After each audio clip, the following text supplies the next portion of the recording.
When Morgan Housel was in his college days, his financial condition wasn't very good. Because of this, he had to do some part-time work along with college. His job was as a valet in a hotel. He had to greet the incoming guests and deliver their luggage. This job was enough for him to get by because he was earning a salary that could cover his expenses. One day, like any other, when he was standing at the door, a luxury car stopped in front of him. The man in the car was a technology executive who often came there. Despite being only 20 years old, he had already become quite wealthy. He had started and sold many companies in his teenage years, which is why he had become so rich at such a young age. He had a habit of carrying bundles of notes with him wherever he went so that others could also see them. The man was so rich that he would get out of his car and call Morgan's friend over, handing him a bundle of notes. He instructed him to go to the gold shop across the street and bring him $1,000 worth of gold coins. The friend went to the shop and bought the coins. The man took the coins and went to the Pacific Ocean, where he began to throw the coins into the water one by one, as if he was feeding fish. Morgan was upset to see him wasting money like this and realized that this man had no respect for money. 3 months later, the man returned to the hotel. He went inside, and suddenly a lamp in the hotel broke. As soon as the manager found out, he immediately came over and said, "Sir, this lamp broke because of you. You will have to pay for it." The man became very angry and arrogantly asked, Yes, tell me how much was it?" The manager replied, $500. Upon hearing this, the man laughed and said, "Just a cheap lamp. Here, take $1,000 and put up a more expensive lamp here. And yes, don't make the mistake of talking to me like this again."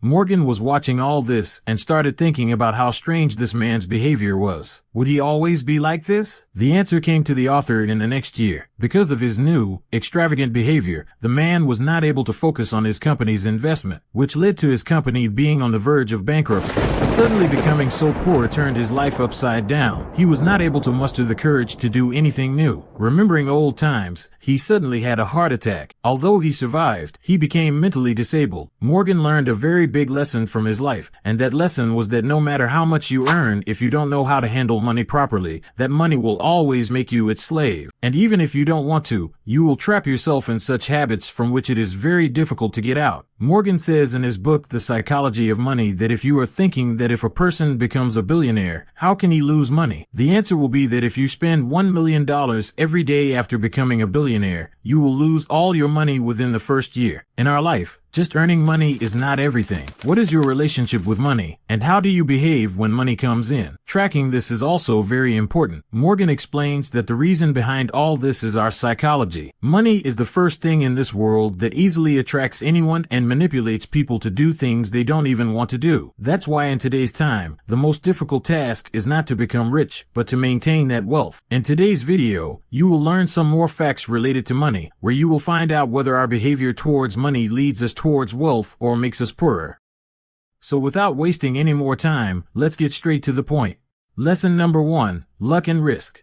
No matter which motivational speaker you listen to, or any business person who is running $1 million company, you will most often hear this line in their speech: work hard because the position we have reached today is the result of our hard work. And if you think normally, this is true. But Morgan says that we can't give all the credit for our success to hard work because there is also a big hand of luck in getting success. Let's understand this with an example. Bill Gates, the owner of Microsoft, was very young when he learned the programming language. And many of you may already know this. But very few people know that the Lakeside School, where Bill Gates went in his childhood, was one of the select schools in the world where computer operation was taught. He has mentioned in many of his interviews that if he had not gone to Lakeside School in his childhood, then perhaps the Microsoft company would not exist today. You see, there are YouTubers who are providing a lot of value, but their views are much less compared to their competitors. Then that person is struggling to compete with that person by risking his time, who doesn't have to work too hard to move forward. That's why luck and risk play a big role in a person's life, and it's very important to understand this. Lesson number 2, getting wealthy versus staying wealthy. Just like Lee Moore, when he was 30 years old, his net worth was already $100 million because he was considered a very good trader of his time. Then in 1929, when inflation increased a lot, by then Jesse became a well-known stock investor in the world. But later that year, the biggest market crash in history occurred, which completely bankrupted almost all investors there. Every day, news of people committing suicide was coming in the newspapers and news. That's why Jesse's wife Dorothy was just afraid that her husband might not be able to come home now. Then a little later, when Jesse came home, his wife asked him, "Are we completely ruined now?" Jesse told his wife, "You are talking about being ruined. Today is the best day of my life because this time I bet on the market falling, and it fell so much that I made a lot of profit." Now at such a time when the worst days in the history of the stock market were going on, at that time, Jesse became the richest person there because he made $3 billion in just one day. But on the same day, Abraham James, who was a multimillionaire real estate developer in the 1920s, had bet on the market going up. As a result, all the money he had earned through hard work in his entire life was lost. After such a big shock, Abraham became so depressed that he committed suicide. In 1929, after becoming a billionaire, Jesse became even more confident about betting and started betting even bigger than before. But because of placing such big bets, he soon started to lose. Then when he lost too much, he thought at least I should cover the money that I lost. With this thought, he started taking loans from the bank. But unfortunately, Jesse also lost this money. Now, not only was his wealth gone, but on the contrary, his debt had increased a lot. Then one day, news came on the news that Jesse Livermore, a well-known investor in the world, had committed suicide. Very unfortunately, both Jesse and Abraham ended sadly. But one thing was the same in both. Both were experts in earning money and both had earned a lot of money. But they didn't know how to keep that money with them. That's why Morgan advises that after becoming rich and successful, the one word people should focus on is survival. Because when people take risks to earn money, they take it thinking that they will earn more money from it. But once success is achieved, things start going in the opposite direction. After becoming a little rich, people should focus more on this thing than earning more money. People should focus on how they can save their money now, and whoever understands the fundamentals of money survival, they manage to stay rich for a long time by managing money. Lesson number 3, wealth is what you don't see. Morgan, who worked as a valet in the hotel, only saw rich people everywhere, meaning people who used to roam around in Ferrari and Mercedes cars. Among these people, there was a man named Roger.